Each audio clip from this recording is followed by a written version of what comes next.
Ito po, no, nakita nyo how graphic or how detailed yung kanyang mga descriptions kasi insider siya. And dito natin makakita ang PIDEA Chief, Regional Director ng Region 11, no? Itong si Director Wilkins Villanueva. These Shabu laboratories were operating under his nose precisely because, as mentioned by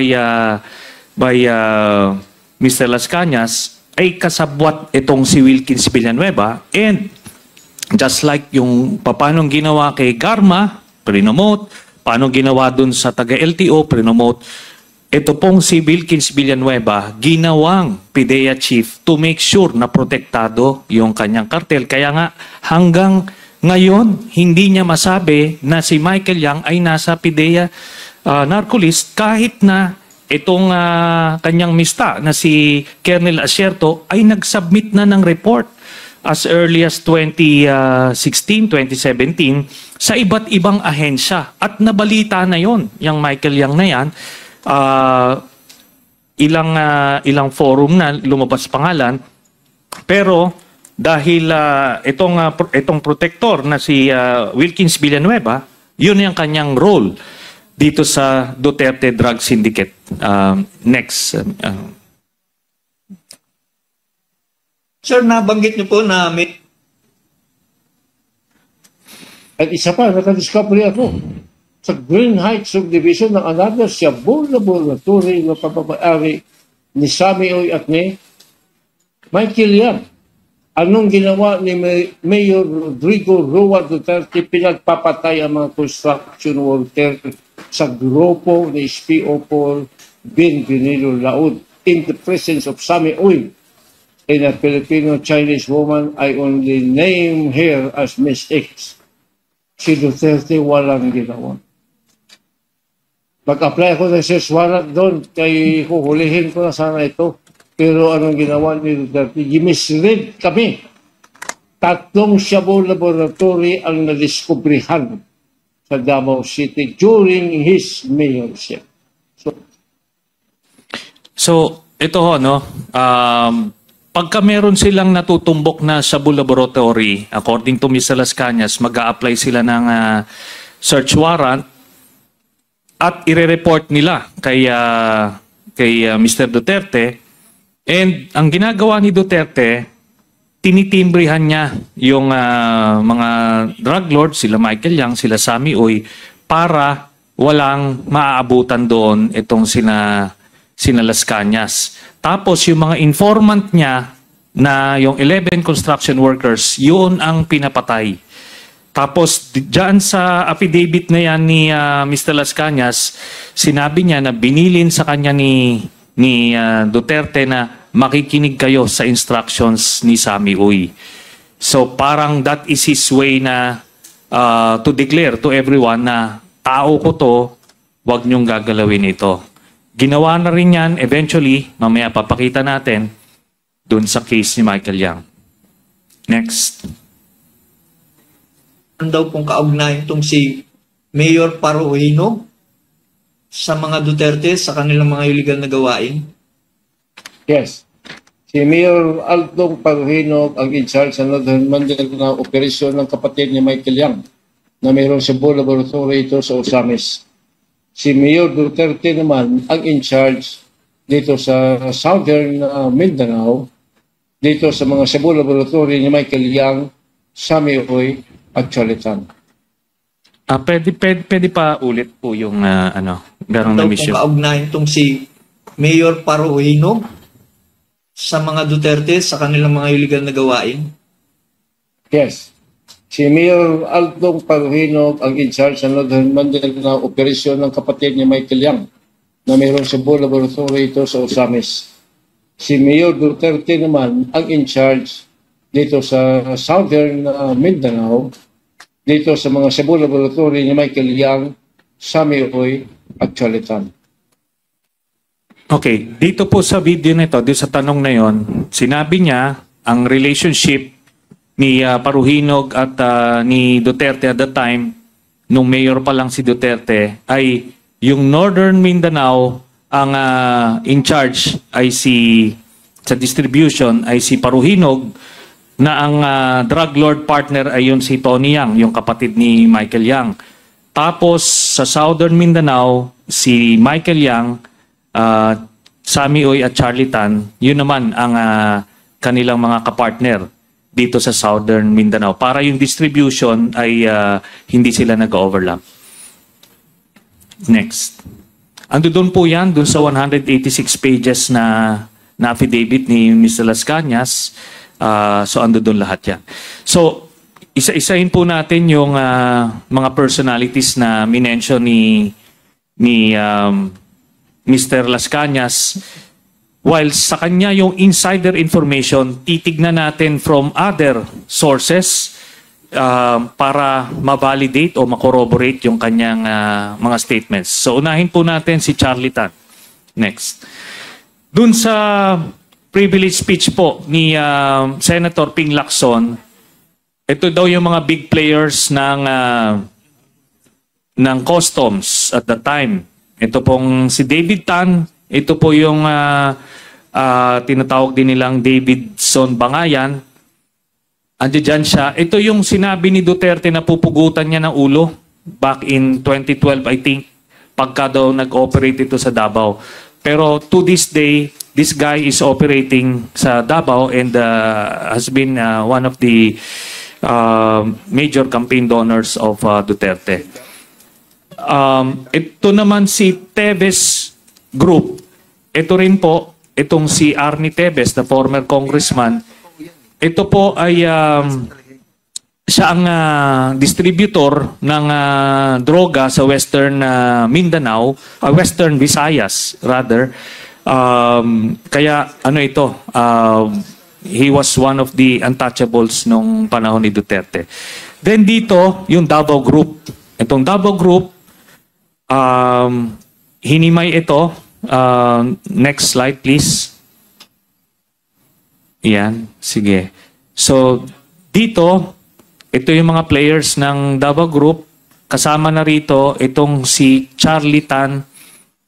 So, si Charlie Tan of Davao Group. Ngayon yan sila, meron yan, ang kapartner niya dito sa Bureau of Customs ay si Mans Carpio at si Pulong. No, mamaya, papakita natin yung kanilang partnership. At under sa kanila, yung mga accredited na brokers like Mr. Mark Taguba. Sige, next. So, in-extract lang namin from one of the statements ni Las Cañas na itong si Charlie Tan, next, naka-underline yan.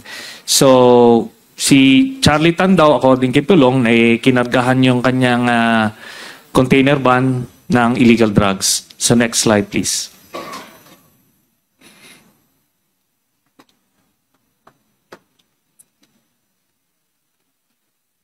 Okay. Punta po tayo dito sa 6.4 billion worth of shabu. Kung saan ang nasangkot ay itong si Mr. Mark Taguba at ilang mga mid-level players, no? Next. Pero base dun sa mga ebidensya nakalap namin dun sa mga Viber messages ni Mr. Mark Taguba, nakita namin yung mga involvement ni Mans Carpio, Pulong Duterte at ni Charlie Tan, no, at different levels. Next. So ito yung mga grupo na ito. Itong si Pulong Duterte at itong si Small Abellera, ito yung kanyang bagman, no? I think andito siya. Siya yung councilor ng Davao. Tapos, next, ando doon si Charlie Tan. So, sila yung magkakagrupo. Yan, Mans Carpio. Next. So, ito, dito nyo makikita kung gaano ano sila, ka-privileged nung panahon na yun. You don't just do that, or you cannot just do that kung ordinaryo ka. So, next. So, itong si Kenneth Dong, ito yung facilitator ng 6.4 billion peso shabu shipment na na-convict, ano? Tapos itong si Paulo Duterte, tapos yung isa doon sa taas, yan si Charlie Tan. So ano to, magbabarkada itong mga ito. Next. Ayan, Charlie Tan and Pulong, Duterte, ayan. Okay? So travel buddies talaga sila. Next. Yun. Sige, next. Ito naman, talagang ano ito, bagman ito ni Pulong Duterte, itong si Small Abiliera. No? Next. So, sinama ko sila dun sa 6.4 billion peso shabu smuggling kasi ang ginawa ni Duterte at ng kanyang DOJ ay tinanggal yung mga big players ng kanilang sindikato para hindi sila makasuhan. Next. So, yan yon. Next. Okay. Next. So, ito yung nakaupo niyan, yung Richard Tan. Yan po yung may-ari nung, siya yung shipper. So, ando dyan sa Office of the President nung 6.4 billion peso shabu. Next. Ito na ngayon. Initially, nakasuhan itong si Mr. Faildon, pero clear siya, no? Kasi supposed to be, dapat mortal sin yung ginawa niya kasi lumusote sa kanyang watch yung 6.4 billion peso shabu. Ngayon, kung totoong galit na galit yung presidente sa illegal na drugs, dapat unang-unang binitay ito, no? Pero, nakita nyo, when initially, numainit, kinasuhan, pero when the smoke cleared, clear siya. Okay, next. Tapos, yung DOJ prosecutor na nag-clear sa kanya, pre-nomote ni Mr. Duterte. Ito, under the executive branch ito. Di ba? Kailangan unforgivable yon na paano mo napalusot yung 6.4 billion peso shabu shipment. At pero clear, pre-nomote pa. Binigyan ng gantimpala yung ano. So nakikita niyo yung pattern. Pagka gumagawa ka ng mga trabaho sa kanya, gagantimpalaan ka. No? Kagaya ng ginawa dito kay Wilkins Villanueva, kay Garma, at ito dito sa prosecutor na to. Next. Pulong Duterte. Sige, please. Please. Nasabi ko rin po sa Vera Files interview na involved din sa smuggling. Itong si Congressman Pulong Duterte. Pakidetali nga po ito. Ginawa po niya akong frontman sa smuggling activity sa Port of Davao nung siya ang vice mayor. So pumayag ako and then kinausap ko si Customs Collector Attorney Bangkoy, Attorney Edward Riboco, ang assistant, and then yung chief ng assessment na si Attorney Valdez. In fact, every week nag-deliver ako ng pira sa kanila. To si Attorney Bangkoy as collector, 2 to 3 million per week yan. And then yung si Edward Riboco, 1 to 2 million per week. Depende yan sa arrival ng mga container van ni Paulo Duterte. Magwe-withdraw po kami ni Mark Suico ng pera every Friday po ito sa 3 bangko. Number 1, BDO. Number 2 is Swiss Bank. And number 3, Mindanao Network Bank. Ito po ang rule ko. Nag-escort ako ng bribe money per instruction po ni Vice Mayor Paulo Duterte. Sa tingin niyo po ba, tuloy pa rin din ang smuggling operations nila? Sa tingin ko po, hindi lang po Port of Davao. Nationwide na po ito na activities kasi si Pulong is very powerful na ngayon. Kung maririnig natin sa mga balita sa national dito sa Port of Manila. Pero sa tingin ko, pinakamalakas talaga, hindi lang Port of Davao, yung iba-ibang port ng Mindanao. Tuloy-tuloy po ito kung hindi ito maimbestigahan. Nung kainitan ng pagkakasangkot mo dyan sa smuggling operations nitong mga Duterte, magkano inaabot nila sa iyo, Ginoong Lascana? Actually, inaalaw ni Pulong na mabigyan ako ng 50 to 75,000 pesos per week. Kasi ang trabaho ko is mag-escort lang. Si Collector Bangkoy is 2 to 3, more or less, million peso. And then yung assistant niya, and then yun si Attorney Balis ng assessment, si Colonel Albano ng Customs Intelligence ng Davao. Nag-deliver kami ni Mark Suico, more or less, mga 1 million peso per week. Ito every Friday, kasama yung kanyang secretary na si Ma'am Eunice. At hindi lang yan. Binibigyan ko rin si Colonel Kapuyan ng ISAP. Nakasama ko ako nag-escort ng Mark na 500,000 pesos more or less per week. And then Tubato de la Rosa na ako mismo nagbibigay ng 50,000 peso per week. Depende sa arrival ng mga containers. Pati si Royina Galma na si Mark Suico ang nagbibigay dito. Kay Pulong Duterte is pinadeliver sa akin ni Mark. Sometimes during Saturday morning na meron siyang share na I think kung hindi ko nagkamali mga 150,000 or more. So 350,000 per week lang ang kang Pulong. Pero I doubt it that it is true. But ako nag-deliver sa kanya per week.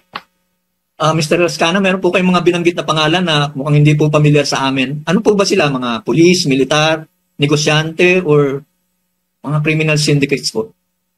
Yeah. Military. Si Colonel Kapuyan ay isang colonel ng Intelligence Service ng Armed Forces of the Philippines. Si Bato de la Rosa naman na siyang Chief of Police ng Davao City at the time. At si Royela Garman naman ay siyang Chief of Police ng Santa Ana Police Station and Saksa Police Station kung saan na mayroon siyang jurisdictional operation sa Port of Davao. Yan po pagka-recall ko.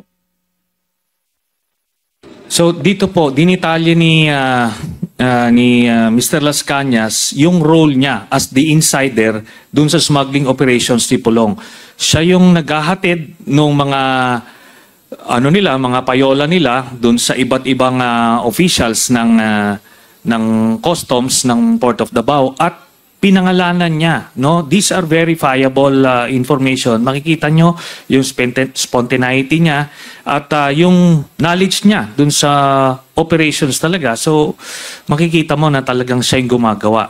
Tapos, lumalabas dito, si Pulong, nagbibigay siya ng payola dun sa mga critical officials ng Port of Davao. Pero at the same time, since siya yung smuggling king dun sa Port of Davao, meron din siyang tarang nakukuha from the other players. So dalawang ways yung pagkita niya dun sa mga kontrabandong pinapasok niya plus yung tara na binibigay sa kanya from the other smugglers. So yun, Mr. Chairman, yung mga pangalan doon that can easily be verified. At itong na-mention niya na si Colonel Kapuyan na binibigyan niya na taga-ISAP din, eventually lumabas ito dito sa 6.4 billion pesos shabu shipment na ang code name niya ay Big Brother, no? So naka-engage siya nito ni Mr. Mark Taguba. So ito na, may pinanggagalingan sila, nagsimula sila sa Davao and nung naging presidente si Duterte, dito na sa buong Pilipinas. Next. Nasabi mo rin po sa... So ito, ilang mga headlines kung saan talagang alam na, no? As early as, I think this is 2016, yan. Ayan. Tapos ito, the Sir Davos of Davao. Sir Davos, ito yung sa Game of Thrones na smuggler, no? Na karakter. So siya yon. Next. Ayan, involvement in the smuggling operations in Davao. So ito naman, from the, Philippine Anti-Smuggling Group. Ayan. Presidential Anti-Smuggling Group. So, smuggling activities in Davao City, ni Paulo Duterte. So, meron siyang kapartner, itong Glenn Escandor. So, meron siyang report, may mga dero siya na ganito. So, next. Ito, may NBI report din siya. Subject, alleged smuggling activities, intelligence report. So, Ayan, sila pa rin, Glenn Escandor and Paulo Duterte, a big-time syndicate that is engaged in smuggling activities.